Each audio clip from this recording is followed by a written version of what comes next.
Bien, bonsoir à tous et à toutes et merci à Élise de cette présentation. C'est vrai que c'est la deuxième fois que je donne une conférence dans le cadre des secrets de miel. Mais mon premier secret, c'est que ce matin, j'ai pris mon énergie vitale. Du miel, de la propolis, de la gelée royale, une bonne petite mixture. Et avec ça, je suis en pleine forme. Mais j'ai aussi pris un peu de propolis pour avoir une bonne voix, pour que tout ce que j'ai à vous dire sur les produits de la ruche puisse véritablement rentrer dans votre hippocampe.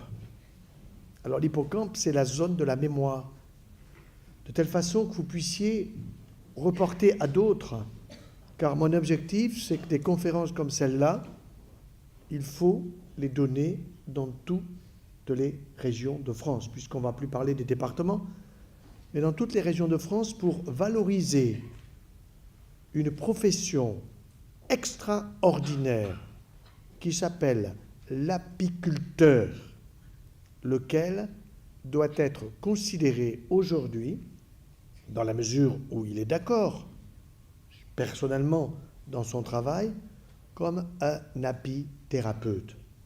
Ça veut dire qu'il a un rôle médical à jouer, mais pour faire comprendre ça aux autorités de notre pays dans le domaine de la santé, il faudra beaucoup d'abeilles, non pas pour les piquer, mais beaucoup de produits de la ruche pour leur donner de la douceur dans leur propre hippocampe. Mais ces produits de la ruche, on a tous entendu parler. On sait tous qu'il y a le miel. Et tout de suite on dit « Ah, je suis diabétique, je ne peux pas toucher au miel ». C'est faux. Puis on sait qu'il y a le venin, ça pique, ça donne des allergies, c'est dangereux. Et immédiatement, on en a peur. Alors que l'abeille, il faut lui parler. C'est vrai qu'elle a moins de neurones que nous, mais elle nous écoute. Si on est gentil avec elle, elle ne pique pas. Mais si on l'agresse, elle nous pique. Normal. Puis, on sait qu'il y a la gelée royale. Alors ça, c'est presque politique. Royale. Mais gelée, c'est quoi la gelée royale? Vous allez voir, c'est fabuleux. Puis on sait qu'il y a les pollens. Mais on dit les pollens, ah oui, mais c'est la période du printemps, il y a les allergies, on confond tout. Puis il y a la propolis.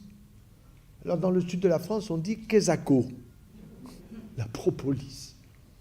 Bien, vous allez voir que tous les produits de la ruche sont extrêmement intéressants pour notre santé. Et je suis heureux que, pour la première fois, il y ait une jeune équipe qui se lance et qui puisse filmer totalement cette conférence pour qu'elle puisse être distribuée partout.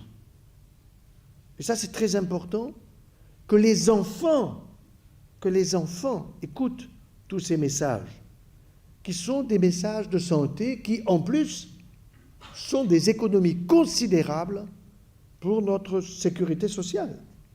Encore aujourd'hui, le budget est à 12 milliards en négatif, alors qu'on pourrait être à l'équilibre.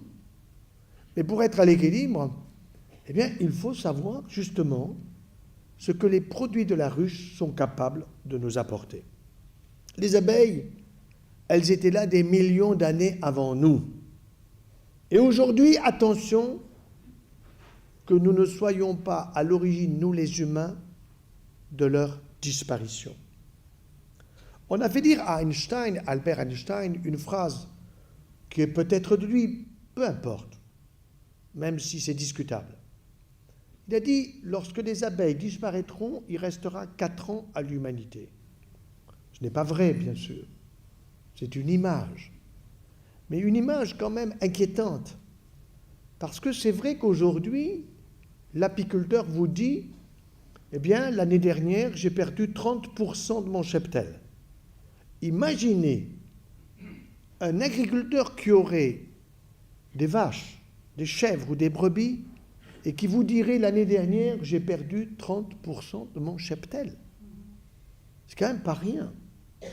Or, on sait aujourd'hui parfaitement le pourquoi de ces pertes. 2 mots, agriculture, productiviste. Je pense que l'agriculteur, l'apiculteur, peuvent être les premiers acteurs de notre santé. Et je mettrai l'apiculteur avant même l'agriculteur. Parce que tous les petits mots, nous allons le voir, de la vie courante, peuvent être traités par les produits de la ruche. Et parce que aussi l'agriculteur, il peut être le premier acteur de ma santé. S'il me donne un produit plein de pesticides, je serai malade. Et j'irai dans les hôpitaux, et je connais trop, en tant que chirurgien et cancérologue, le problème du cancer aujourd'hui. Un véritable fléau social.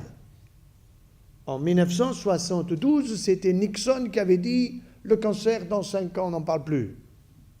Il y en a de plus en plus. Il y en a de plus en plus. Et donc, il faut bien se rendre compte que les abeilles sont devenues aujourd'hui les sentinelles de notre environnement. Sentinelles de notre environnement. Ça veut dire que nous devons les observer et qu'elles peuvent nous parler et nous faire passer des messages extrêmement puissants concernant nos modes de vie, concernant ce que nous vivons et qui peut nous être imposé alors que nous ne le souhaitons pas. Lorsque nous consommons sans le savoir par voie respiratoire ou par voie digestive des pesticides, on ne le sait pas, sauf que quand on les dose dans le sang, on nous les trouve, y compris dans le cordon ombilical qui ramène le sang de la maman vers le bébé et qui est un sang différent. Mais si le groupe sanguin du bébé est différent de celui de la maman, le pesticide que la maman a pris, elle l'envoie malheureusement à son bébé. Alors on va procéder par ordre. Et nous allons commencer par le miel. Les miels, bien sûr. Attention, je ne parle pas du miel de Chine. Laissez-le aux Chinois. Je parle du miel de chez vous, du miel de proximité. Et si possible, du miel dont vous connaissez l'apiculteur, qui se régale de faire venir ce produit fabuleux qui est le meilleur de tous les sucres. Le meilleur de tous les sucres. Ce n'est pas Saint-Louis. Laissez-le à Saint-Louis. Ce n'est même pas le sucre de canne. C'est le sucre qui est dans le miel. Évidemment, je ne vais pas vous conseiller de le prendre à la louche. Mais moi, tous les matins, quand je prends mon chocolat, il n'est pas au lait. C'est du chocolat à 70% qui est concentré, qui est bio. Je le mélange bien, je le touille bien, et puis quand il a commencé à refroidir, j'ajoute le miel pour ne pas abîmer les qualités nutritionnelles du miel. Donc, oui, c'est le meilleur de tous les sucres. Mais attention, le miel ne contient pas que du sucre. On aurait tendance à dire, bon, bah oui, il y a du sucre. Quel sucre? Vous avez 2 miels en particulier qui sont intéressants, en particulier pour le diabétique. Celui qui, lorsqu'il prend trop de sucre, mais surtout du pain blanc, des produits laitiers, le yaourt. Je vous dirai quand est-ce que je le prescris. Bon, je vous le dis tout de suite. La veille du départ dans l'au-delà. Oui? Donc là, au moins, vous êtes fixé. Et le jour où mon épouse va m'offrir un yaya, je saurai que le lendemain, je vais m'envoler. Non, ce n'est pas pour demain. On verra plus tard. Alors, qu'est-ce qu'il y a dans le miel? Eh bien, dans deux types de miel que sont acacia et châtaignier. Et nous sommes ici en Périgord et j'ai vu des châtaigniers partout. Eh bien, vous avez du très bon sucre qu'on appelle le fructose. Et ce fructose, vous avez jusqu'à la concentration de 60%, excellent pour notre système nerveux central, c'est-à-dire pour la mémorisation, pour les bonnes décisions à prendre, pour notre moelle épinière, c'est-à-dire la qualité des actes que nous devons mener. Et lorsqu'on opère quelqu'un, il ne faut pas se tromper avec les ciseaux ou le bistouri, et quels que soient les métiers que nous pouvons avoir. Donc, fructose. Or, ce fructose, c'est le sucre qui est dans les fruits. Alors, vous allez me dire, ah oui, mais j'ai vu chez le pharmacien qu'il y avait aussi du fructose en poudre. Laissez-le lui. Il vaut que dalle. Et ce fructose du pharmacien, c'est compliqué à expliquer, mais ceux qui le souhaiteraient, je vous l'expliquerai en détail. Il vous donnera la goutte. Il vous donnera des taux d'acide urique élevés, mais pas le fructose des fruits, pas le fructose de ces miels, acacia et châtaignier. Évidemment, ça apporte des calories. Mais qu'est-ce qu'il y a en plus de ce fructose et du glucose? 60% de fructose, 40% de glucose. Il y a des minéraux. Lesquels? Potassium, nécessaire pour, pas simplement le cerveau, mais le cœur. Et pour que le cœur envoie vers notre cerveau la quantité de sang dont le cerveau a besoin pour fonctionner correctement. 47 mg pour 100 g de potassium. Du fer, 0,5 mg, nécessaire pour les globules rouges et l'oxygénation. Le calcium, pour avoir des os solides. Et le meilleur de tous les calciums au passage, ce n'est pas le calcium qui est dans les produits laitiers, c'est le calcium végétal. Celui-là, si vous mastiquez bien votre aliment végétal, il sera absorbé jusqu'à 75% par votre tube digestif, alors que le calcium des produits animaux est absorbé qu'à 30% maximum. Donc il est logique qu'il y ait 4 fois plus de calcium dans le lait de la vache pour son veau, puisqu'en une année, il prendra 365 kilos. Alors que le petit humain, il en prend 5.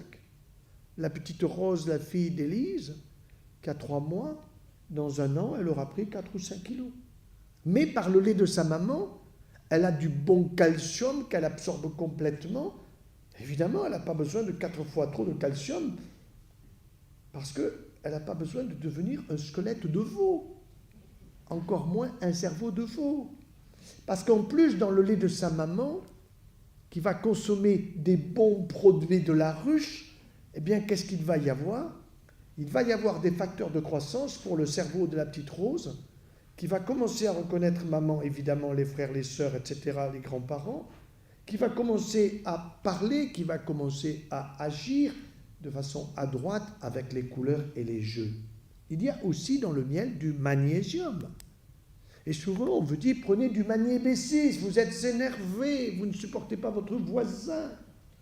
Bien, vous en avez dans le miel. Et vous en avez du phosphore pour phosphorer, c'est-à-dire pour faire fonctionner votre cerveau. Et savez-vous que celui qui, le premier, a atteint l'Everest en 1953, c'est-à-dire il est arrivé au sommet du monde, 8846 mètres, eh bien, Edmond Hillary était un apiculteur de Nouvelle-Zélande.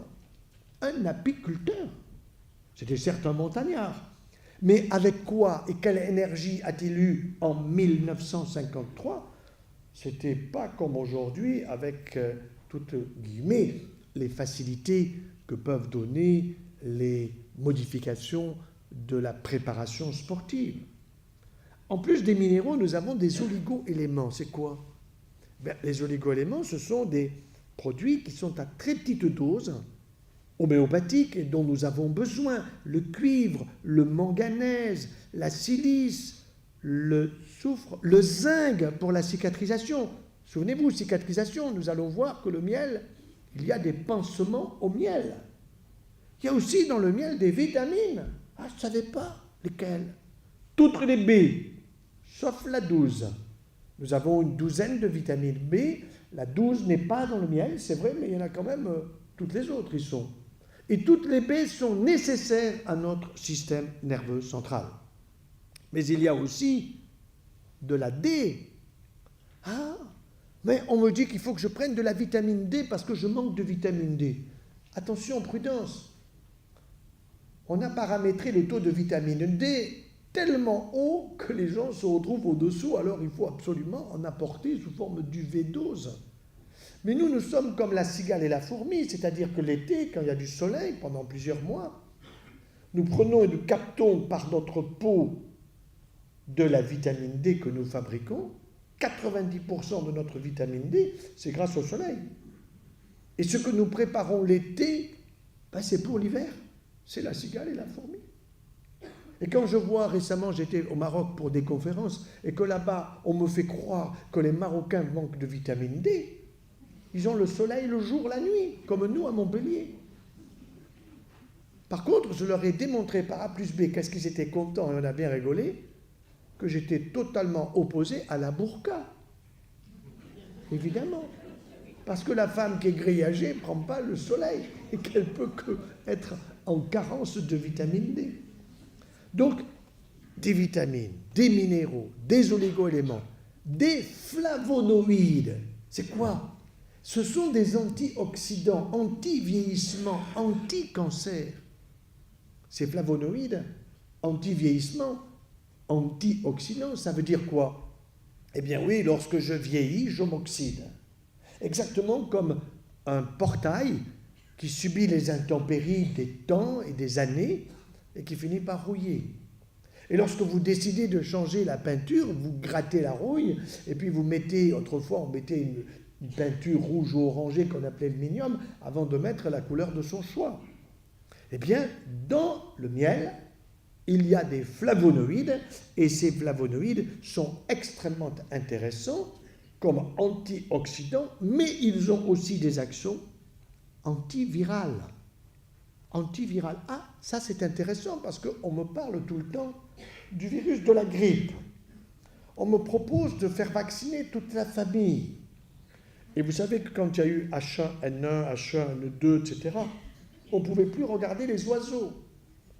On allait tous, si on en touchait un, risquer d'attraper la maladie. Alors mes infirmières me disent, mais là, M. Joyeux, il faut qu'on soit tous vaccinés. Et j'avais remarqué que l'État avait commandé 90 millions de doses. Ça m'a étonné parce que nous ne sommes que 64 millions. Et je sais qu'ils n'ont utilisé que 20 millions. Et tout ce qui était en surplus, ils l'ont envoyé aux Égyptiens, qui, à mon avis, l'ont foutu dehors.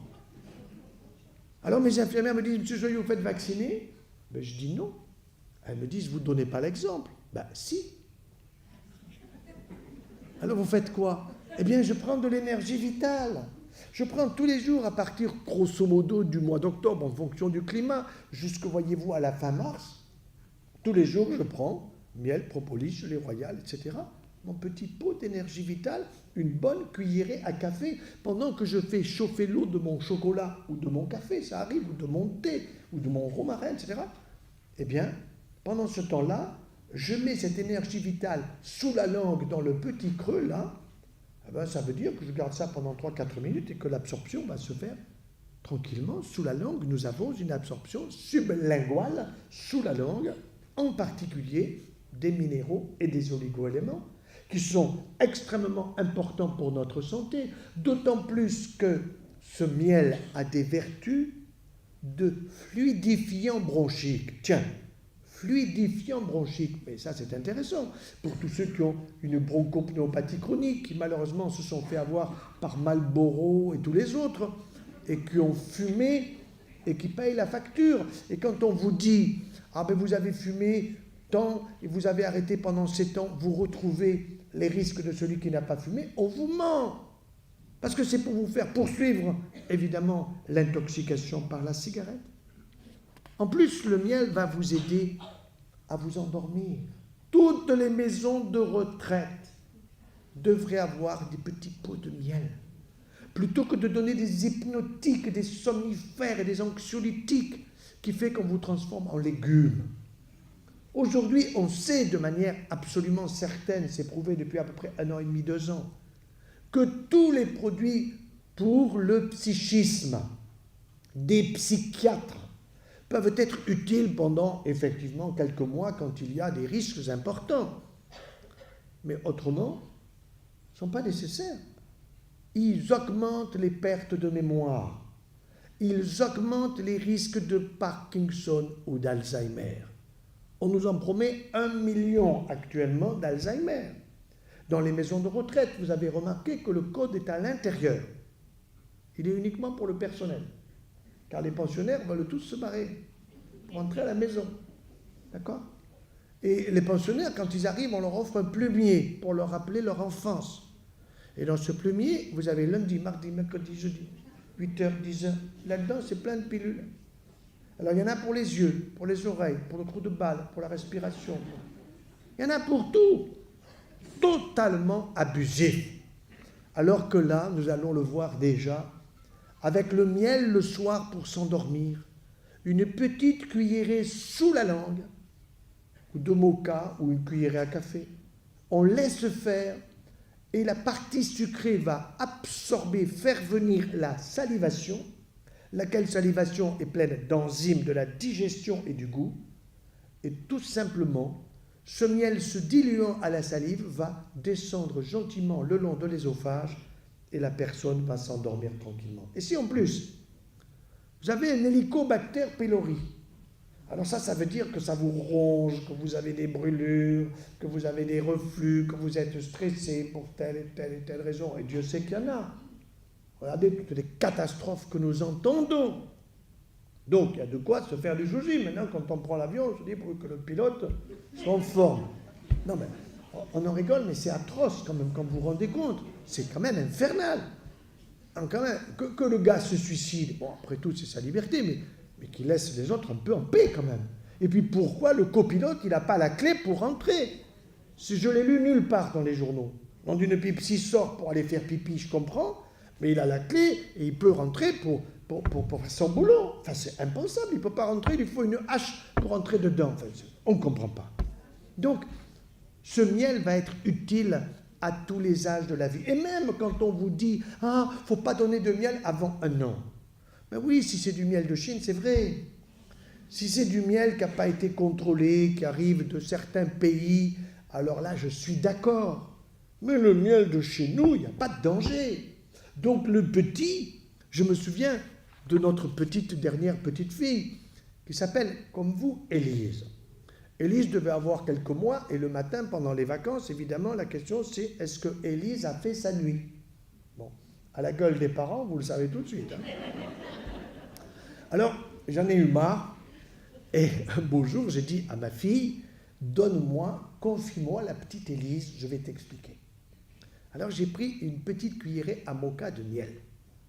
Et puis, j'ai expliqué à Élise qui avait quelques mois, mais l'enfant pige beaucoup de choses. Il faut lui parler tout doucement, avec des mots d'enfant.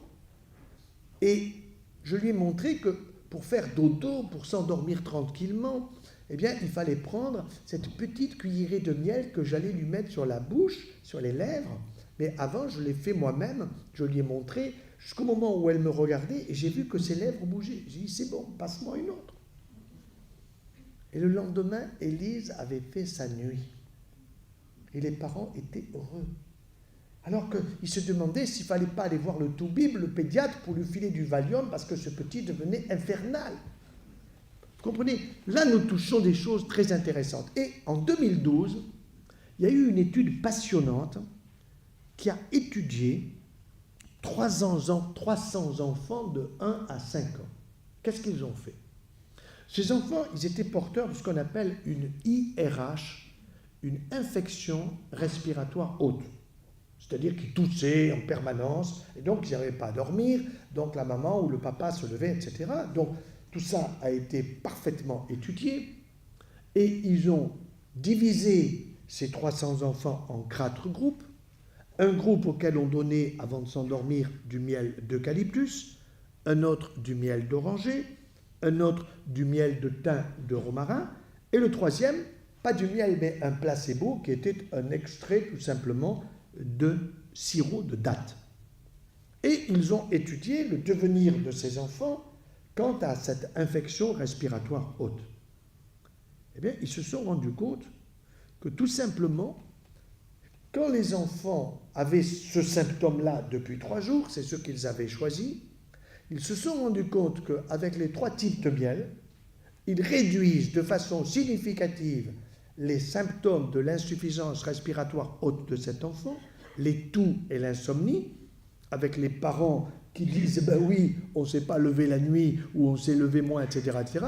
Donc, qui montrent bien que chez l'enfant, eh bien, cette insuffisance respiratoire, cette infection respiratoire haute qui fait tousser l'enfant, on peut la résoudre sans passer par des antibiotiques, sans passer par des fluidifiants, parce que ce qu'on vous donne à la pharmacie comme fluidifiant, il y a dedans un peu de codéine. Et c'est un peu de codéine, c'est quelque chose qui est fait pour endormir l'enfant. Mais la codéine, elle n'a pas simplement une action que sur le cerveau pour endormir un peu l'enfant, ou sur l'état respiratoire pour réduire son irritation. Ça passe aussi par le foie. Or, le foie de l'enfant, pas plus que le foie de l'adulte, n'a besoin de recevoir des produits comme ça qu'il doit métaboliser, qui sont compliqués à utiliser et à transformer. Donc, pas de surcharge. Dernier point avec le miel, vous n'êtes pas loin de Limoges, et à Limoges, j'avais un de mes collègues, malheureusement décédé, qui a lancé les pansements au miel. Mais cette expérience des pansements au miel, je l'avais eue avant lui, jeune chirurgien. Je vous explique. J'étais en coopération au Maroc. J'avais un patron belge qui avait l'âge que j'ai moi aujourd'hui. Et moi, je devais avoir 25 ans, jeune chirurgien, au fond, en coopération, mais en même temps en formation. Arrive un jeune qui avait mon âge et qui avait une fracture du tiers inférieur du fémur. Cette fracture était ouverte. On voyait l'os au fond, et en même temps qu'on voyait l'os au fond, c'était plein de pus, infectés. Et ce jeune était donc allé voir pas mal de chirurgiens, de médecins, il avait donné des antibiotiques, ça n'avait pas marché. Et il avait entendu dire qu'il y avait un jeune toubib français qui était arrivé, comme toujours dans ces pays, dès qu'il y en a un nouveau qui arrive, il croit que ça y est, il va tout guérir. Bon, il me montre cette plaie, il me montre cette infection. Et moi, ne sachant pas, je montre ce jeune à mon patron, qui avait l'âge que j'ai aujourd'hui. Et mon patron me dit, petit c'était moi, demain, tu l'amputes. Moi, c'est comme si on me coupait la jambe. Alors, après la visite, je suis allé voir le malade, j'ai foutu le camp, sinon demain, je vous coupe la jambe. Et alors, il me dit, est-ce que je peux mettre du miel dans le trou? Il m'aurait dit du jus de banane, j'aurais dit oui. Donc, j'ai dit oui. 3 mois après, il revient, cicatrisé. J'ai dit, mais qu'est-ce que vous avez fait? Eh bien, il me dit, j'ai fait ce que vous m'avez dit. Qu'est-ce que je vous ai dit? Je ne m'en souvenais même pas. Eh bien, il avait mis du miel et il m'a raconté, et ça c'était merveilleux, il m'a raconté qu'il y avait des abeilles qui venaient pour pomper du sucre, et il y en avait d'autres qui piquaient à la périphérie. Elles faisaient de l'apipuncture. Or, quand l'abeille vous pique à la périphérie où il y a des petits nerfs, ces petits nerfs stimulent la cicatrisation. Et donc, qu'est-ce qui s'est passé? Le miel a joué son rôle antiseptique, antibactérien, antiviral qu'il est capable de jouer. Et en plus, les abeilles par l'apipuncture. Et en plus, dernier point, je suis convaincu que ce n'était pas du miel pur, il y avait sûrement de la propolis mélangée. Et nous verrons tout ce que l'on peut faire avec la propolis. Alors, les miels, je ne les citerai pas parce qu'il y en a beaucoup, acacia, garrigue, thym, romarin, etc. Bon, prenez celui qui vous va bien, changez-en si ça vous fait plaisir, parce que c'est pas mal aussi d'avoir des goûts différents et de changer régulièrement.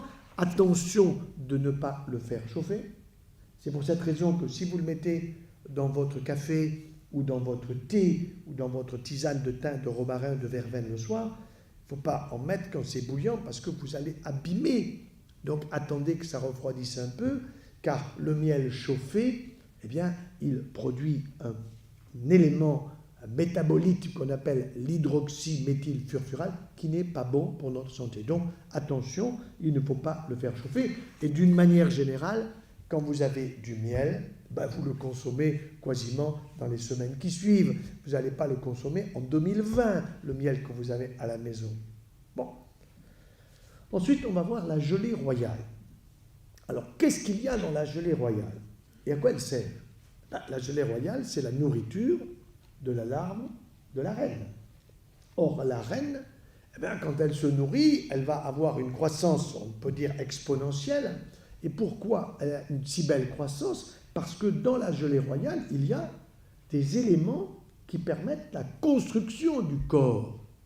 Or, la construction de mon corps d'humain, ou la construction d'un corps animal quel qu'il soit, c'est les protéines.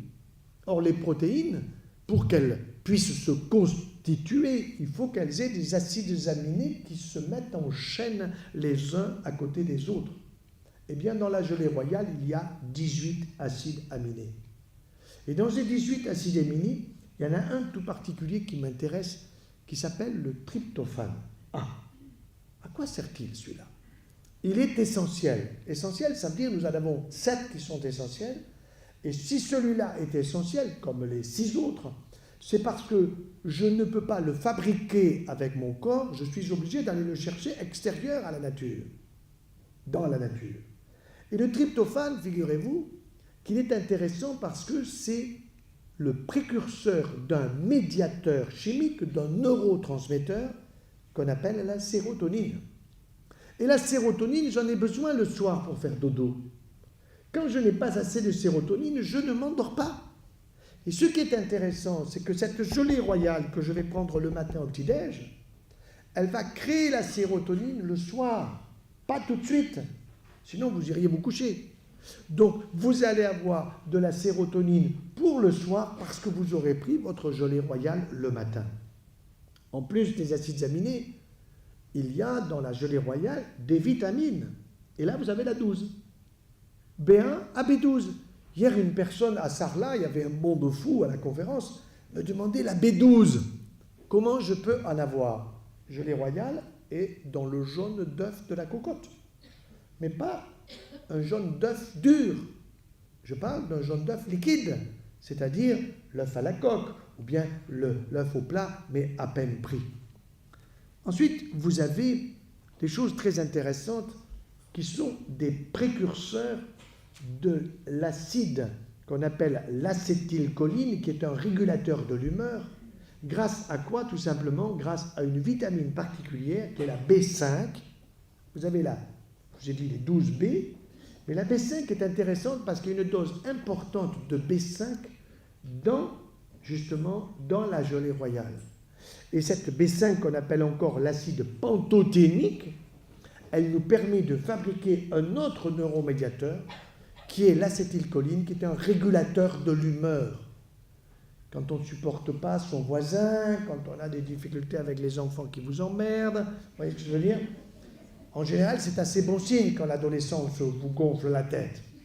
Mais vous avez besoin quand même d'un peu de caoutchouc parfois pour pouvoir supporter sa façon de fonctionner quand il est tout le temps sur la oui-oui et qu'il ne veut rien foutre. Bon. Donc, il vous faut un peu d'acétylcholine. Et donc, la gelée royale prise le matin, une petite cure comme ça, 10 jours par mois, génial, vous allez comprendre et avoir un système nerveux bien régulé. En même temps, pour celui qui vient d'être opéré, pour celui qui a eu une fatigue importante, eh bien, ça va stimuler votre appétit. En même temps, vous savez qu'aujourd'hui, la vigueur sexuelle, on vous dit Viagra, méfiez-vous, ça rend aveugle. Quand vous voyez un monsieur qui a une canne blanche depuis peu de temps à 55 ans, celui-là, c'est un Viagra dépendant. Ensuite, ça fait péter le cœur aussi. Hein. Moi, j'ai une de mes amies un jour qui m'appelle, mon père vient de mourir, ah bon, quel âge il a, 65 ans. Oh, ben, on me dit toujours, qu'est-ce qui s'est passé? Elle m'a dit Viagra. Sur le moment, je ne comprenais pas. Mais après, oui, bien sûr, puisque vous savez que ce médicament, en réalité, a été trouvé par les cardiologues. C'est les cardiologues qui prescrivaient un médicament pour soutenir le cœur, et le malade disait, j'ai un problème dans mon pantalon. Alors, ils ont tous pris une loupe pour voir quel était le problème. Ils se sont dit, ouh, mais on va faire du pognon avec ça. Et ils ont fait du pognon avec ça. Ben moi, je vous dis, il vaut mieux la gelée royale, vous ne perdrez pas la vue. D'accord? Bon. Alors, cette gelée royale en France, malheureusement, un, on ne l'utilise pas assez, et deux, il n'y en a pas assez. Donc, disons qu'il nous en faudrait 2 tonnes, et en réalité, eh bien, il nous en faudrait... Les 1,5 tonnes sont fabriquées en France, le reste, malheureusement, il faut aller chercher à l'extérieur. C'est du boulot. C'est du boulot, ça veut dire que l'apiculteur qui s'occupe de cela, je vois des apiculteurs qu'il y en a ici dans votre région, et toute la famille d'Élise connaît tout ça parfaitement. Eh bien, cet apiculteur, c'est du travail, c'est extrêmement rigoureux, c'est de la chirurgie. C'est extrêmement précis. Il faut avoir un masque, un chapeau, etc. Bon, c'est du boulot. Ça veut dire que ça coûte cher. Ça coûte cher parce que ça coûte de la main-d'œuvre. Vous voyez? Or, qu'est-ce qu'on va faire? Aller chercher la main-d'œuvre en Chine? Aujourd'hui, il faut valoriser ces nouveaux métiers qui ne sont pas vraiment nouveaux, mais qui doivent être vus dans un sens qui est un sens nouveau, qui est celui de la santé, qui est celui de la prévention, qui est celui de moins d'hospitalisation, qui est celui de moins de lourdeur dans la famille quand vous avez quelqu'un qui est malade. Eh bien, c'est toute la famille qui, malheureusement, non pas est malade, mais est perturbée par la maladie quand on entend les mots comme cancer, maladie auto-immune, affection de longue durée, diabète définitif, etc., hypertension définitive, il faut prendre un traitement. Tout ça, c'est faux. Tout ça, c'est faux. Tous ces traitements qu'on vous propose dans le cadre des maladies dites auto-immunes, de l'hypertension, du diabète, etc., ils ne sont pas à vie, c'est pas vrai. Il faut changer les habitudes alimentaires. Et justement, utiliser les produits de la ruche, nous arrivons au suivant, les pollens. Alors, les pollens. Les pollens, composition fabuleuse, plein de vitamines, bonnes protéines. Eh bien, dans une cuillerée à soupe de pollen, vous avez l'équivalent de la protéine d'une côtelette de bœuf. Alors vous me direz, ça n'a pas le même goût. Je suis d'accord. Mais le danger, c'est que la côtelette de bœuf, elle est pleine de gras caché. Et que quand vous la faites cuire au barbecue, vous prenez des benzopyrènes, des nitrosamines, et que ça, c'est pas bon parce que c'est cancérigène. Alors que le pollen frais, eh bien, surtout après une période hivernale, maintenant que le printemps arrive, une bonne cuillerée comme ça, de temps en temps, le matin au petit déjeuner, ce qui est important, et vous le remarquerez, si vous la mettez en bouche, il faut la mastiquer. Moi, j'ai calculé 37 fois. 37 fois. Au bout de 37 fois, vous avez véritablement eu un pollen auquel vous avez extrait, avec la salive, par la mastication, les meilleurs éléments, c'est-à-dire les vitamines. C'est-à-dire un produit qu'on appelle aussi la rutine qui évite la constipation. Il faudrait donner ça à tous nos ministres actuellement. Ils ont tous un gros problème. La rutine. Donc, le pollen, excellent pour justement nous aider à des évacuations quotidiennes, pour avoir une flore intestinale impeccable. Alors aujourd'hui, vous avez des gens qui vont chercher des compléments alimentaires. Ils peuvent être utiles, je ne dis pas qu'ils ne sont pas utiles, ils peuvent être utiles dans des cas précis. Mais si vous voulez constituer votre flore intestinale, mangez des fruits frais de saison, et puis prenez de temps en temps une bonne cuillerée à soupe de pollen. Il devrait y avoir du pollen dans toutes les maisons de retraite, à la place de tous les médocs et des plumiers dont je vous ai parlé, et donner aux personnes âgées, même s'ils ne sont pas les ratounes, même s'ils ne sont pas les ratounes, eh bien, ils vont, avec la langue, en appuyant sur le palais, dans le palais des saveurs, ils vont faire venir la salive, il va y avoir une bonne mixture, et tout cela va descendre tranquillement. Ces pollens sont extrêmement intéressants au moment de la ménopause. Au moment de la ménopause, on vous dit, madame, vous avez quel âge? 47 ans? Ouh, vous avez des bouffées de chaleur. Si vous ne l'avez pas, il vous la met, le type. Et donc, il vous propose en plus un traitement hormonal substitutif, sans vous dire que ça augmente les risques de cancer du sein. Le gynéco, il ne connaît que dalle sur les pollens. Il ne connaît que dalle, malheureusement. Et moi, je fais des formations actuellement dans le monde médical, et il y a des médecins qui découvrent. Ils découvrent, je leur dis, mais il vaut mieux donner des pollens à une femme qui arrive à la ménopause et qui a des bouffées de chaleur, que de lui donner un traitement hormonal substitutif qui est dangereux pour sa santé. Et en plus, c'est très bon pour son mari. Donc, vous voyez, c'est très bon pour les deux.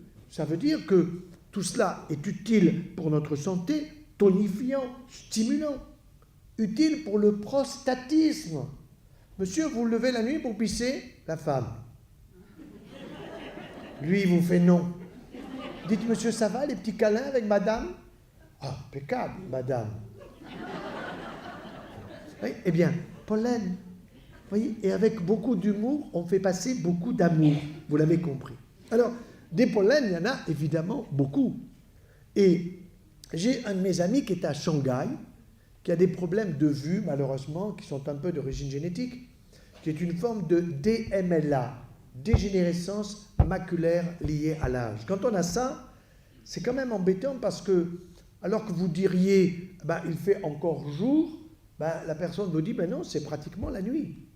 Pourquoi? Parce que la visibilité de la rétine n'est pas bonne, parce qu'il y a une dégénérescence au niveau du centre de la rétine, qui est la macula. Eh bien, le meilleur de tous les pollens pour cela, c'est le pollen de saule.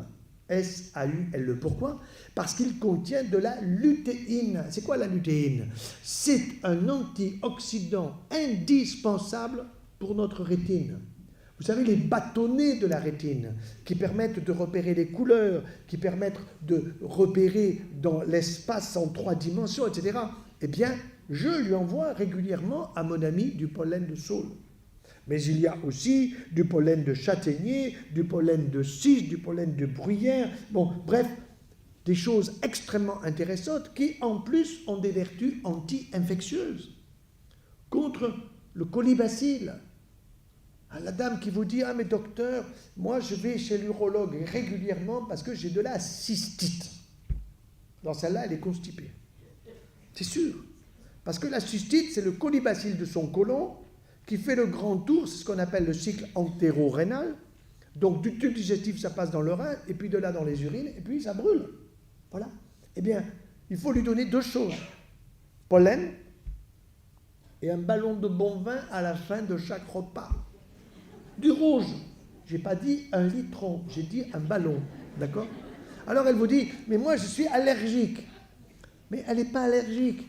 Soit c'est parce qu'elle prend un vin qui n'est pas bon, mais si elle prend un vin bio où il y a très peu de sulfite, et du rouge où il y a du resveratrol, où il y a de la rutine, où il y a des produits antiseptiques en plus de la petite partie alcool, alors elle vous dit, je suis allergique, pourquoi? Parce qu'elle copie son mari ou son compagnon. Nous commençons un repas par un coup de rouge. Observez les hommes. Nous commençons, ça nous met le cœur en fait. Et vous, mesdames, quand vous commencez comme ça vous fait le bout du nez rouge, les pommettes rouges, les pendules rouges. Alors, vous dites, je suis allergique. Et le mari dit, Thierry, t'inquiète pas, je prends ton verre. En réalité, vous devez faire comme George Sand. Vous savez que quand George Sand, elle écoutait Chopin lui jouer de jolies choses, eh bien, elle prenait son ballon de vin entre la poire et le fromage, ça veut dire vers la fin du repas, et tout allait très bien. Donc ça, ce sont des choses qui sont d'une extrême importance et d'une simplicité extraordinaire, facilement applicable par chacun d'entre nous, mais encore faut-il le savoir. Or, ce n'est pas le toubib qui va vous le dire, parce que le toubib, il est débordé à prendre des tensions artérielles, à prescrire ceci, cela pour 21 € de consultation, alors que quand il fait venir le plombier débouche le tuyau, il part avec 70 €.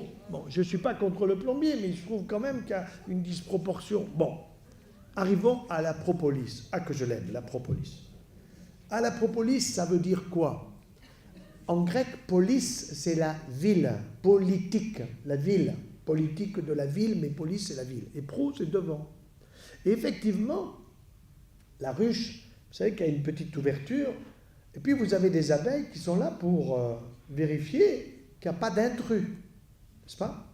Et qu'est-ce qu'elles font? Il y en a qui sont là, il y en a d'autres qui vont bosser, qui sont des ouvrières, qui partent, et qui vont aller chercher sur les bourgeons ou sur la résine, sur la petite écorce des arbres qui pleurent la résine, avec les petites pattes, elles attrapent tout cela, elles le mâchouillent, elles le mastiquent, et puis elles arrivent dans la ruche et elles vont mastiquer la ruche qui va être plus stérile que mon bloc opératoire. Plus stérile. Comment je sais ça? Eh bien, si jamais il y a un petit lézard gourmand qui se débrouille pour passer dans la ruche, ou bien une petite souris, eh bien vous allez avoir l'abeille qui va, en général, la reine, donner les ordres, vous me le piquez, il est tué, le petit lézard ou la petite souris, mais il n'y a personne pour le prendre et le foutre dehors. Alors on l'enrobe de propolis. Eh bien on faisait pareil avec les pharaons. C'est pour ça qu'on les retrouve intacts. Ils étaient enrobés de propolis et en même temps on mettait dans leur tombe du miel pour leur avenir au cas, je ne sais pas, où ils se réveilleraient, où ils trouveraient de l'énergie vitale pour reprendre vie. La propolis, antiseptique, bactéricide, anesthésique. Et ça, je dirais, je ne le savais pas, et c'est surtout mon épouse qui me l'a fait découvrir. Elle avait des problèmes dentaires, elle va donc se faire soigner, et puis le dentiste lui donne une ordonnance. Elle me montre l'ordonnance, 1 semaine d'antibiotiques et de cortisone. Je dis non, mais c'est trop long ça, pourquoi tu prends ça? Elle me dit mais j'en veux pas. Et je lui dis tu vas faire quoi? Elle me dit propolis. Comment propolis? Ben oui, je vais me mettre de la propolis sur la zone. Ça a un effet effectivement anesthésique, donc calme la douleur. Ça a un effet anti-inflammatoire, ça a un effet antibactérien, puisque je vous ai dit avec ce jeune qui avait mon âge et avec ce qu'il avait au niveau de son fémur, miel plus propolis. Donc effet efficace au niveau de la chirurgie dentaire. J'ai fait faire une thèse à un jeune à Montpellier qui a fait un travail absolument remarquable. Le thème de la thèse, il était venu me voir, Monsieur Joyeux, voilà, j'aimerais que vous me fassiez me donniez une idée d'un sujet de thèse. Je suis pour être docteur en chirurgie dentaire. Propolis, mon gars. Il me dit, c'est quoi? Comment tu sais pas ce que c'est que la propolis? C'est à 25 ans. Bon, eh ben, regarde mon bouquin, tu vas savoir ce que c'est, mais moi j'aimerais que tu me fasses un travail de recherche très précis sur la propolis en chirurgie dentaire, parce que ma femme m'avait donné l'idée. Je ne lui ai pas dit sur le moment. Mais il a fait un travail absolument remarquable, où nous avons eu tous les éléments qui concernent les publications internationales sur le sujet, qui sont extrêmement démonstratives et qui démontrent bien que cette propolis, tous les chirurgiens dentistes dentaires devraient le savoir.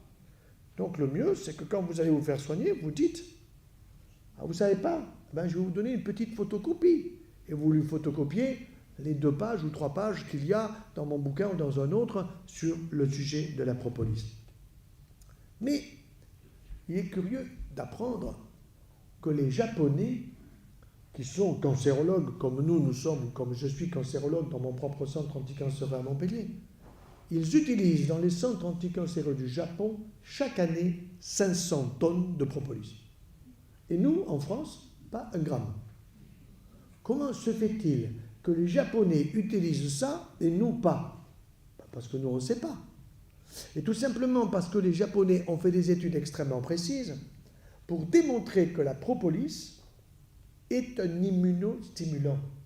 C'est-à-dire que ça stimule l'immunité des personnes qui sont déprimées en leur immunité par l'intermédiaire des chimiothérapies, des radiothérapies, des chirurgies qui sont obligées chez les malades atteints de cancer. Et donc, pour mieux supporter les traitements, ils prescrivent de la propolis à leurs patients au Japon, et nous, en France, quasiment impossible. Quand j'ai obtenu les pansements au miel dans mon propre centre anticancéreux. Les infirmières étaient d'accord, c'est le pharmacien. Le pharmacien, ça n'a pas l'AMM. AMM. Alors, je sais ce que ça veut dire, autorisation de mise sur le marché. Bon. Autorisation de mise sur le marché, ça veut dire que c'est un médoc, c'est un médicament, qui est passé par des tas d'étapes, numéro 1, numéro 2, numéro 3, numéro 4. Ça coûte la peau des fesses au laboratoire pharmaceutique. Au bout du compte, quand le produit a l'AMM, c'est un médicament. Et là, le pharmacien me sort, moi, monsieur, le miel, ça n'a pas l'AMM. Je m'en fous. Je veux du miel pour les pansements. Et je lui ai montré qu'il allait faire des économies. Alors là, il a tendu l'oreille. Parce que les produits qu'il donnait à mes infirmières pour la cicatrisation, c'était plus de 150 € remboursés par la Sécu, alors que les 30 € du pot de miel, ils ne sont pas remboursés par la Sécu, mais ils devraient l'être, puisqu'ils sont aussi efficaces pour obtenir une bonne cicatrisation des escarres ou de telle plaie. Donc, Qu'est-ce que nous avons pu observer en particulier avec la propolis dans le domaine du cancer? Eh bien, la propolis a un effet antitumoral. Ah, mais antitumoral, évidemment, on ne peut pas démontrer ça chez l'humain facilement. On ne peut pas faire des études en utilisant les gens comme des cobayes. Ça, c'est pas possible. Par contre, on peut utiliser des petits animaux pour greffer des tumeurs et ensuite faire un lot d'animal qui va avoir de la propolis par rapport à un autre qui n'en aura pas. Et donc, nous avons des études très précises qui montrent dès 2002 et dès 2005 un effet préventif de la propolis pour réduire les risques métastatiques. Il s'agit de quoi? La métastase, c'est quand le cancer, il est à un endroit, il fout le camp ailleurs. Il est au niveau du sein, il va sur l'os. Il est au niveau de la prostate, il va sur l'os. Il est au niveau du tube digestif, il va au foie ou au poumon. Donc, ce qui a été démontré, c'est qu'il y avait une baisse de 40% du nombre de métastases chez des animaux, bien sûr que c'est chez le rat ou la souris, et qu'on ne peut pas faire une extrapolation immédiate entre le petit animal et l'humain. Mais tout de même, il est intéressant de savoir que si vous greffez des tumeurs à un petit animal sur le dos, ces tumeurs vont faire des métastases tout autour, pratiquement dans les 3 semaines qui suivent, jusqu'à tuer l'animal. Eh bien, si vous donnez de la propolis à un lot d'animal qui a reçu les tumeurs, comparé à un lot d'animal qui a les mêmes tumeurs mais qui n'a pas la propolis, vous réduisez de près de 40% le risque métastatique. Tiens, moi ça m'intéresse. Moi, c'est une justification pour dire à mes collègues, eh bien, moi, je prescris de la propolis à mes patients atteints de cancer parce que c'est utile pour stimuler leur immunité. Et la propolis peut être utilisée de différentes façons, en gomme, en comprimé, en petits pots mélangés avec du miel. Bon, et j'ai rencontré, grâce justement à Élise, c'était au mois de septembre, une famille passionnante où il y avait une souffrance importante dans la famille puisque une petite fille était atteinte d'une mucoviscidose. C'est une maladie génétique qui est grave puisque parfois il faut greffer les 2 poumons, un après l'autre, ou les 2 en même temps, donc il faut trouver les donneurs, enfin vous imaginez ce que c'est, et que ce sont des enfants qui meurent malheureusement assez tôt. Eh bien, cette famille a utilisé une mixture formidable, préparée justement ici même par Élise et par toute l'équipe qu'il y a autour d'elle, avec une concentration particulière de miel et de propolis. J'ai vu cet enfant grandir tout à fait normalement, comme les autres enfants, et supporter beaucoup mieux sa maladie. Pourquoi? Parce qu'à la fois, on stimule son immunité, parce que le miel qui est donné permet une meilleure fluidité, si vous voulez, de ces sécrétions bronchiques qui peuvent sortir plus facilement plutôt que de rester dans ses poumons et de risquer de l'infecter. Donc, extrêmement utile, et on a envisagé avec une équipe, puisque c'est une enfant qui est d'origine espagnole, de faire une étude, je dirais, chez ces enfants qui ont ce type de maladie, malheureusement, qui est peu fréquente, heureusement, mais qui est quand même trop fréquente aujourd'hui, avec des souffrances qui sont personnelles et familiales importantes. Dernier point, le venin. Ah, le venin, on peut se dire, moi, je ne veux pas être piqué par une abeille. Seulement, quand on apprend que Charlemagne, qui était un gros mangeur, quand tu avais un sanglier, je ne sais pas comment il a mangé, mais le paquet, quoi. Donc, il avait de l'acide urique. Il avait de l'acide urique, comme Raspoutine en Russie avait des arthrites, de l'arthrose. Et quand vous avez de l'acide urique, eh bien, vous avez des douleurs souvent sur le gros orteil. Ça s'appelle la douleur du gros orteil, et on est réveillé au chant du coq. Malheureusement, on n'entend plus les coqs, c'est dommage. Mais le chant du coq, en général, c'est 4h30 du matin. Moi, j'aime bien quand j'entends le chant du coq, ça me fait plaisir. Je me dis, j'ai encore un peu de sommeil devant moi. Bon. Mais quand vous avez la douleur qui vous réveille au chant du coq, vous avez la goutte. Et ça fait mal. Alors, ça fait mal aux pieds, mais ensuite, ça fait mal aux autres articulations. Et Charlemagne, comme Raspoutine à l'époque, eh bien, qu'est-ce qu'ils acceptaient? Ils demandaient à ce qu'on leur fasse tout simplement de l'apipuncture. Et l'apipuncture, c'est l'apiculteur qui prend la petite abeille et qui va piquer tout autour de la zone douloureuse, que ce soit sur l'épaule, sur le genou, sur la hanche ou sur le pied. Et 15 jours plus tard, le patient revient, tu me repiques parce que tu m'as parfaitement soulagé, ça a duré 1 semaine, ça a duré 15 jours. Mais aujourd'hui, on va plus loin. Parce que on a découvert que l'apipuncture, donc vous entendez acupuncture, mais là c'est apipuncture, ça veut dire c'est la piqûre avec le venin d'abeille.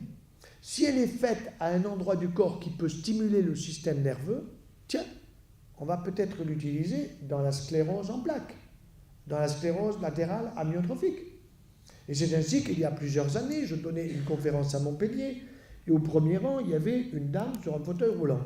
Bien, conférence terminée, on me la présente, et puis elle me dit, j'ai été guérie par les produits de la ruche. Je dis, guérie de quoi? Elle me dit, d'une sclérose en plaques. Je me suis dit, elle est dans un fauteuil roulant, elle n'est pas complètement guérie de sa sclérose en plaques. Je dis, écoutez, moi je suis prêt à vous voir, mais il faut m'amener tout votre dossier. Et je vous ferai faire une IRM, ça veut dire un examen de la moelle épinière pour voir ce qui vous reste de sclérose en plaques, sur les plaques que l'on peut voir, soit au niveau cérébral, soit au niveau de la moelle épinière. Bon, elle est venue. J'ai dit, hop, première chose, vous passez à la radio pour faire une IRM. Et mon collègue m'appelle en me disant, tu sais, les plaques qu'elle avait, j'ai comparé à ces autres IRM qu'elle a amenées, elles sont neutralisées. Ça veut dire qu'elles sont plus actives. Donc effectivement, les plaques étaient plus... Mais pourquoi était-elle sur un fauteuil roulant? Ben, tout simplement parce que quand elle a eu sa sclérose en plaques très active, elle est tombée. Elle s'est fracturée le bassin.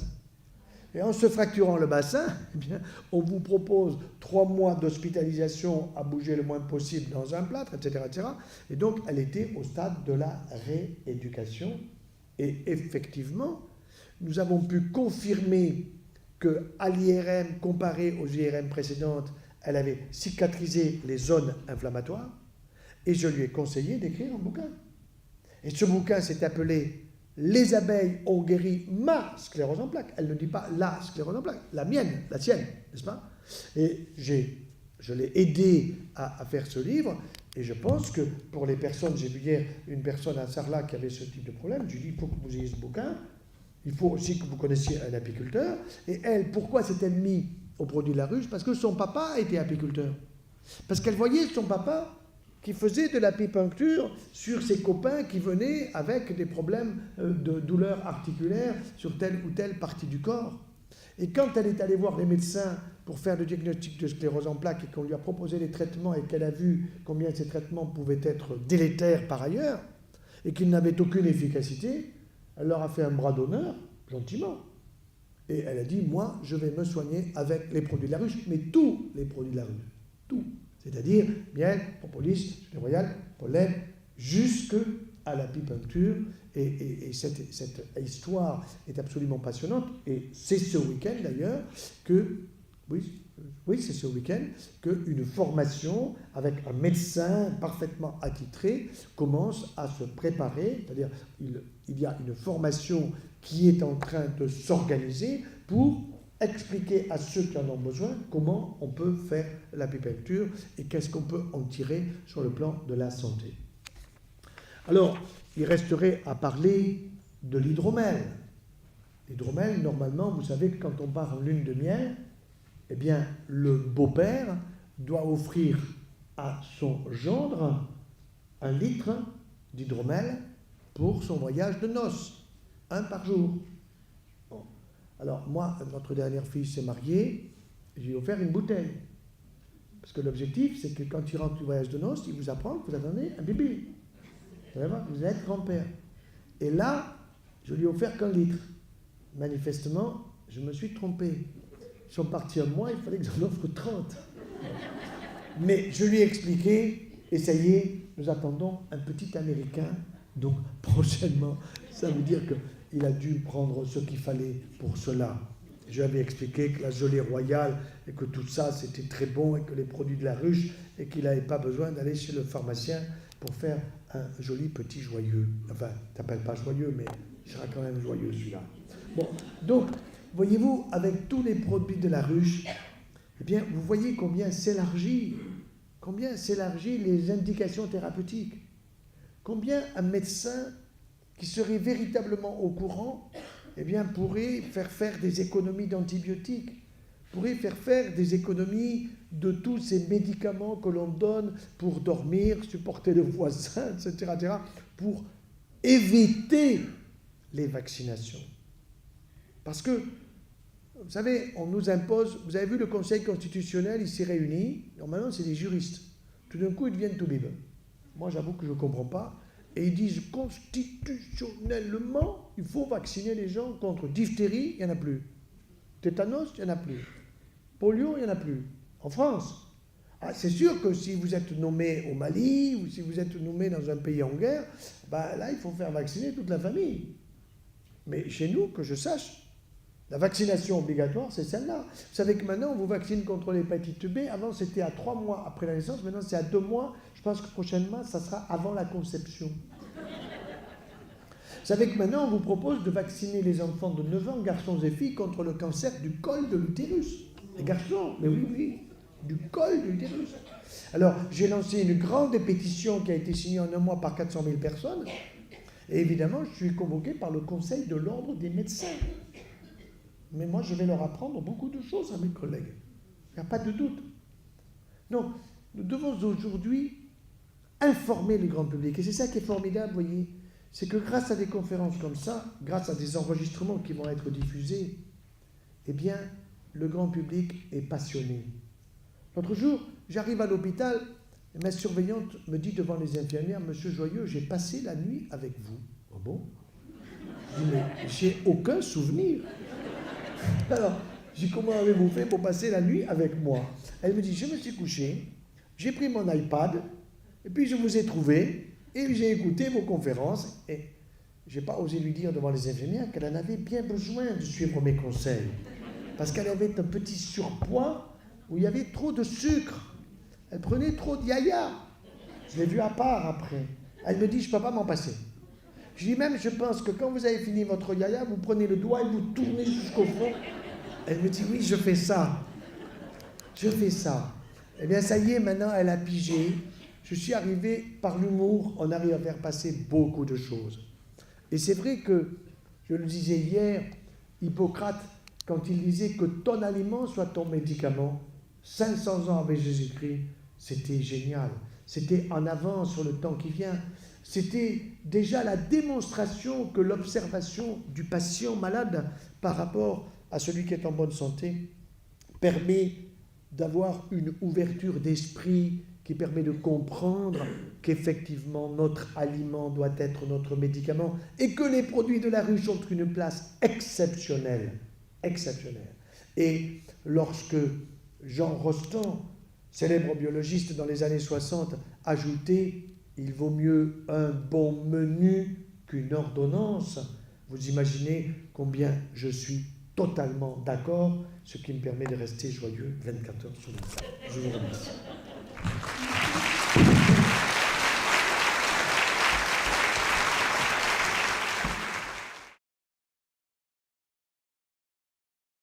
Nous avons un petit temps de questions.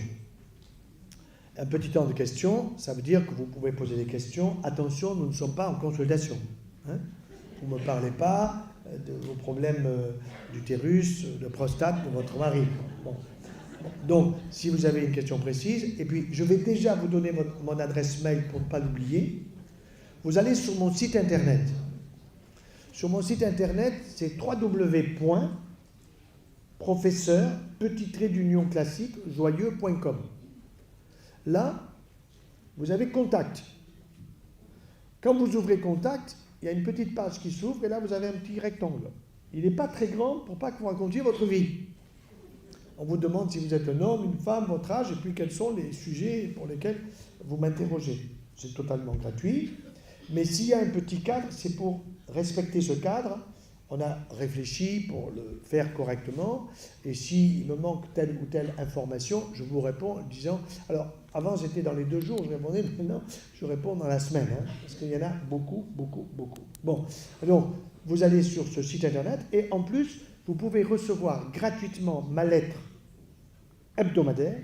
Et je vais faire une lettre prochainement sur la propolis. Je vais faire une lettre... Il y a déjà une qui est sortie sur la gelée royale. Il y en aura une sur tous les produits de la ruche. Donc, toutes les semaines, il faut varier, il ne faut pas rester totalement enfermé toujours dans le même sujet. Donc, sur mon site internet, vous allez à lettres, je crois que c'est au pluriel, et puis il y a écrit abonnement, c'est gratuit. Il suffit de donner votre adresse mail et vous recevrez la lettre toutes les semaines. Au début, vous en recevrez 2 parce que vous allez rattraper ceux qui se sont inscrits il y a déjà 1 an. Il y a déjà 54 lettres. Et chaque lettre va être accompagnée bientôt, on est en train de le faire, d'une petite vidéo où je vais pendant 2-3 minutes faire la synthèse de la lettre pour que, si ça vous suffit, vous n'avez pas besoin de la lire. Eh bien, si vous avez besoin de la lire, eh bien, vous la lisez. Vous voyez ? Donc actuellement, il y a 314 ou 320 000 personnes qui la reçoivent et moi je vise 1 million, pas moins, 1 million.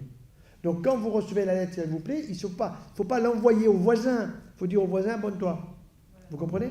Parce que si vous l'envoyez au voisin, vous ne faites pas un adhérent de plus. C'est gratuit, ça ne coûte rien, adresse mail. Alors on y va pour les questions. Alors madame. C'est riche en fibres. Quoi donc ? Non, alors les fibres dont vous parlez, oui, vous allez en avoir dans le pollen, bien entendu. Parce que si dans le pollen, vous avez les vitamines dont j'ai parlé, etc., mais vous avez des fibres qui vont vous permettre de jouer un rôle à la fois pour votre flore intestinale et en même temps pour ratisser au niveau du côlon pour qu'il y ait une évacuation quotidienne correcte. Oui, tout à fait. Question suivante. Là-haut, madame. Bonsoir, docteur Joyeux. Je suis Céline Guillot, je suis naturopathe. Vous êtes naturopathe, très bien. Et sur Saint-Laurent-sur-Maloire. Et je me posais la question, parce que vous parlez vraiment comme un naturopathe.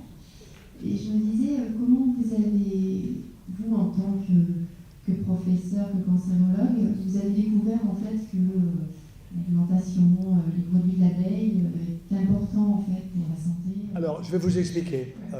D'abord, il y avait eu cet épisode dont je vous ai parlé au Maroc en coopération, qui était resté en ma tête.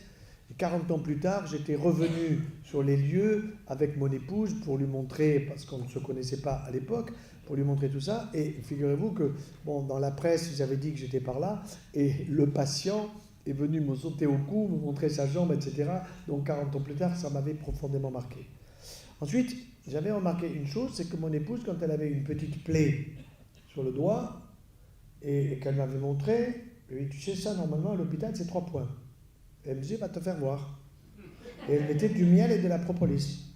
Et elle faisait, comme on disait, une poupée, un petit pansement. Non, ça aussi, vous savez, les femmes, messieurs, il faut les écouter. Hein. Elles ont raison à 99,9%, vous en gardez un tout petit peu. Hein. Elles ont de l'expérience, elles ont de la... Non mais je suis très sérieux dedans, je vous l'assure, c'est très vrai. Et donc, effectivement, comme je suis très sensible à tous ces sujets-là, et que c'est vrai que j'ai l'esprit ouvert, vous voyez des malades qui viennent vous voir, et qui vous disent « Docteur, vous pensez ça de quoi ? Et vous pensez ça de quoi ? Et vous pensez ça de quoi ?» Et puis vous voyez des gens qui vous disent « Moi, je suis allé voir l'ostéopathe, je suis allé voir le naturopathe. » Pour vous donner un exemple, il n'y a pas très longtemps, ça m'a beaucoup frappé, un jeune de 24 ans, et ça rejoint le sujet de ce soir, vient me voir de Paris, il avait le sida. Bon.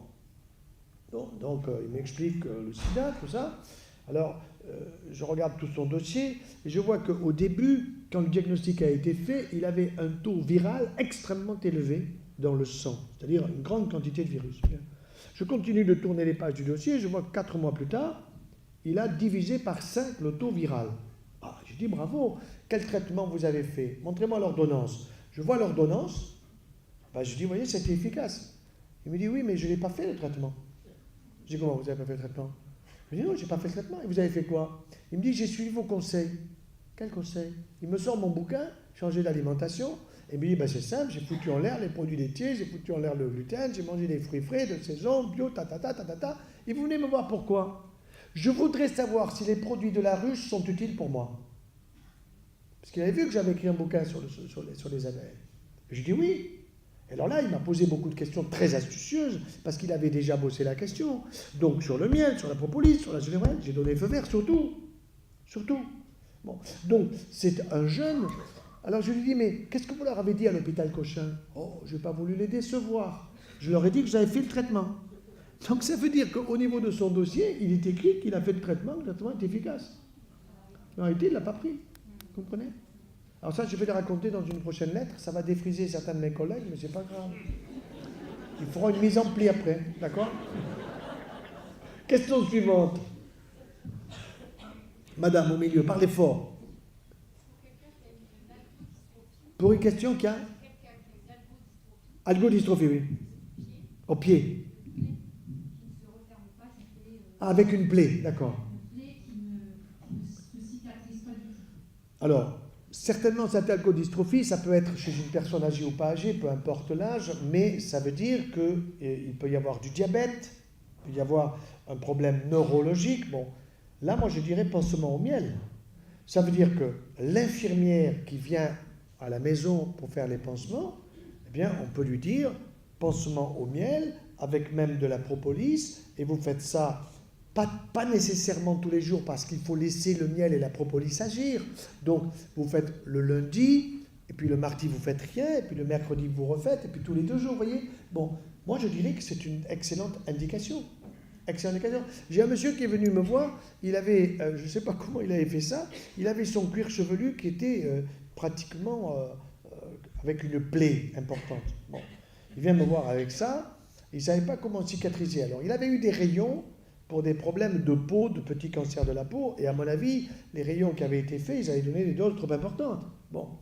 Et je dis à cet homme, vous allez mettre miel, propolis, bon, pansement. Et puis vous m'enverrez régulièrement une photo d'avion. Vous la prenez.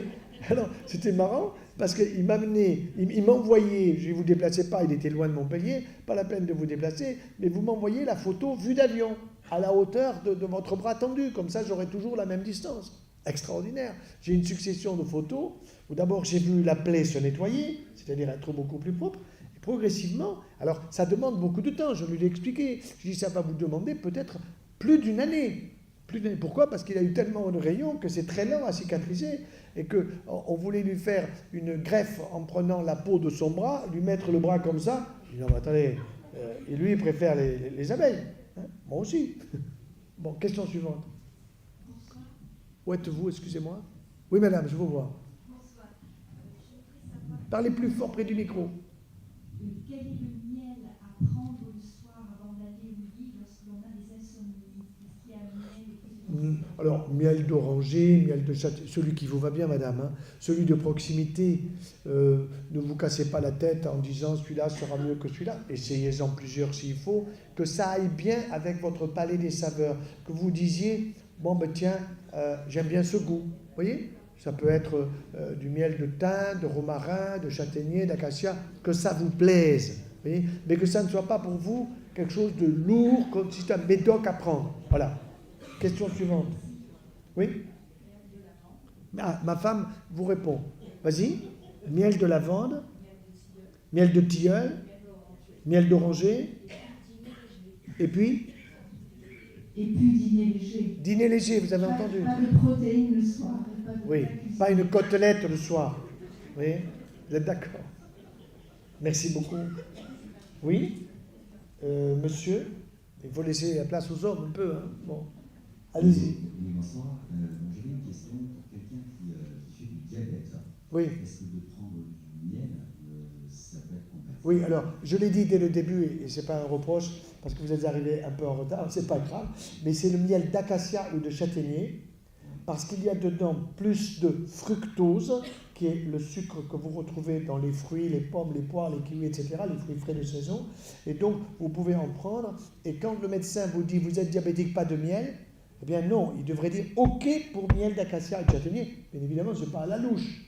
Hein, c'est clair. Question suivante. Madame?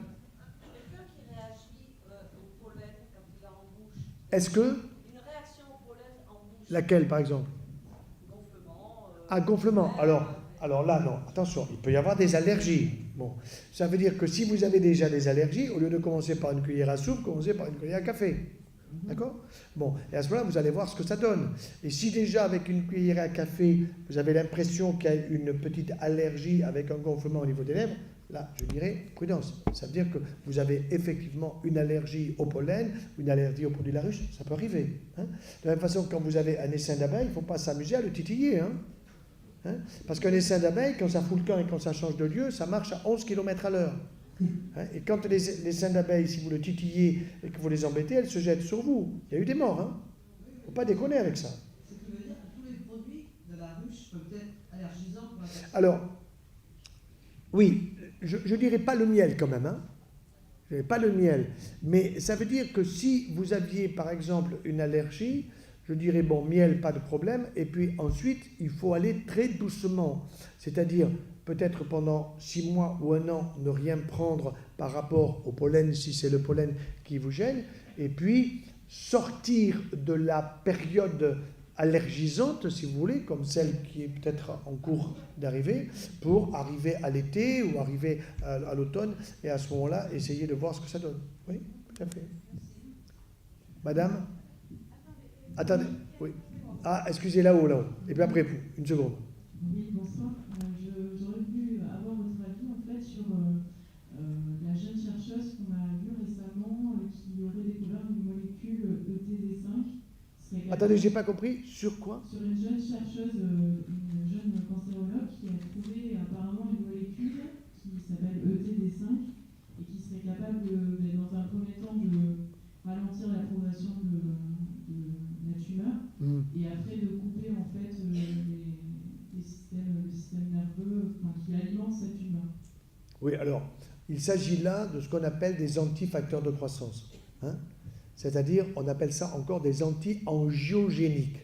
C'est-à-dire qu'on a, par exemple, pour le cancer du sein, chez une femme qui est porteuse d'un certain anticorps qu'on appelle HERN2, eh bien, on peut lui donner un antifacteur de croissance à cet HERN2 qui s'appelle l'herceptine et dont on trouve des petites quantités dans l'huile d'olive.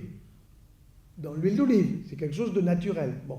Effectivement, on découvre tous les jours des antifacteurs de croissance que l'on met au point à partir de la tumeur. Exemple, quelqu'un est porteur d'une tumeur qu'on appelle GIST, G-I-S-T, ça veut dire gastro-intestinal stromal tumeur, GIST, bien.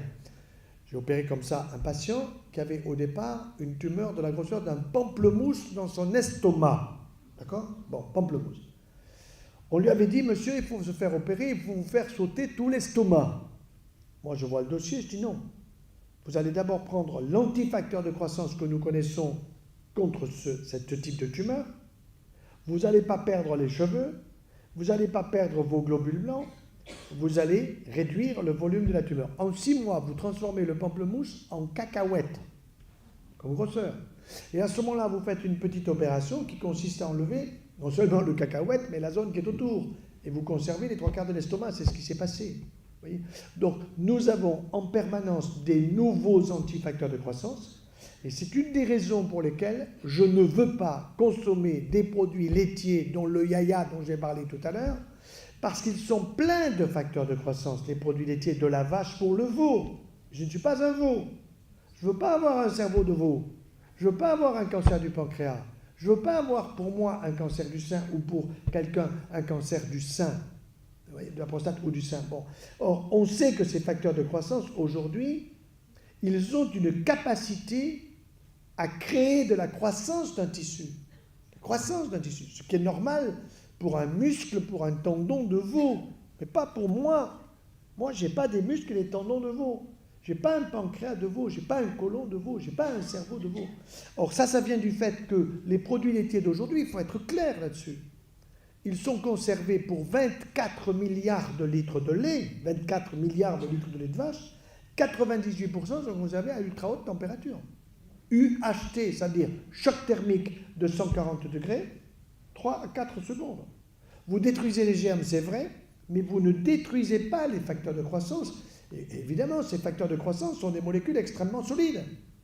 Quand nous soignons quelqu'un, une femme pour un cancer du sein, elle vous dit, docteur, ma tumeur, elle est là.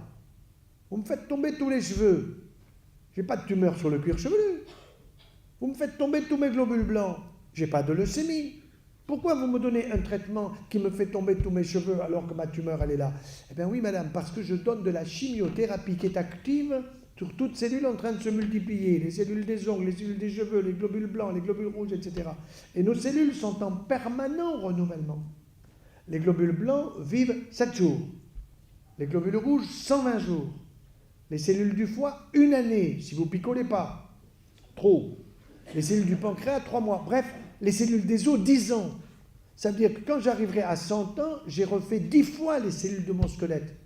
Mais pour ça, il faut que je fasse bosser. Et pas que je passe 3h50 par jour le cul dans mon fauteuil. Comprenez? Les Américains, c'est 4h50. Pour ça que dans les aéroports, il y a des ouvertures de portes immenses. Immenses, pour qu'ils passent de face. Sinon, il faut qu'ils passent de profil. Ils ont des tonnes et des tonnes de surpoids. Si aux États-Unis, le surpoids porteur par l'humain était phosphorescent, il n'y aurait pas besoin d'allumer les rues.